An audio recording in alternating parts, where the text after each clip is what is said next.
ஜனதா கட்சியை பொறுத்தமட்டில் தொடர்ந்து இதற்கான வலியுறுத்தி வந்தோம். இந்த சமூகத்தை சார்ந்தவர்களை 3 முறை என்னை கமலாலயத்தில் சந்தித்திருக்கிறார்கள். கடைசியாக அவர்கள் சந்தித்தது போன செப்டம்பர் மாதம் சந்தித்தார்கள். அதற்கு பின்பு பிப்ரவரி மாதம் சந்தித்தார்கள். தொடர்ந்து இதற்கான முயற்சியை மேற்கொண்டிருந்தோம். இவர்களிடம் கையெழுத்து வாங்கி மத்திய அரசிற்கு அனுப்பியிருந்தோம். மரியாதைக்குரிய பாரத பிரதமரை சந்திக்கும் பொழுது நேரடியாகவும் இவர்களின் கோரிக்கையை நான் எடுத்து சொல்லி இருந்தேன்.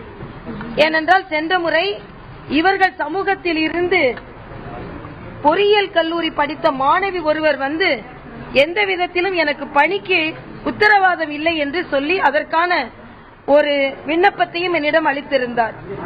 ஆக தொடர்ந்து அவர்களுக்கு நாங்கள் இந்த கோரிக்கை மத்திய அரசிடம் வைத்து, இன்னும் சொல்ல போனால் 12 காலமாக காங்கிரஸ் ஆட்சி கிடப்பில் போடப்பட்டிருந்த இந்த திட்டம் இன்று இது நிறைவேற்றப்பட்டிருக்கிறது. அவர்களுக்கு பழங்குடியினர் அந்தஸ்தை கொடுத்ததன் மூலமாக கல்வியிலும் வேலைவாய்ப்பிலும் தொழிற்கல்வியிலும் அத்தனையிலும் இவர்களுக்கு வாய்ப்புகள் பெருகி அவர்களின் வாழ்வாதாரம் பெருகும் என்ற வகையில் மத்திய மரியாதைக்குரிய நமது மத்திய பிரதமர் நரேந்திர மோடி அவர்களுக்கும் மத்திய அமைச்சரவையில் சார்ந்த ஒவ்வொரு அமைச்சருக்கும் நமது நன்றியை தெரிவித்துக் கொள்வோம்.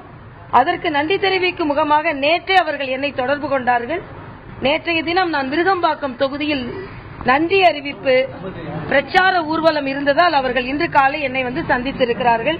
இவர்கள் மூலமாக இவர்களின் குரலாக இவர்களின் நன்றியை பாரத பிரதமர் நரேந்திர மோடி அவர்களுக்கு 3வது பாரதிய ஜனதா கட்சி தேசிய ஜனநாயக கூட்டணி ஆட்சியின் பரிசாக முதலில் இந்த ஒடுக்கப்பட்ட சமூகத்தினரின் நன்றியை நாங்கள் மோடி அவர்களுக்கு சமர்ப்பிக்கிறோம்.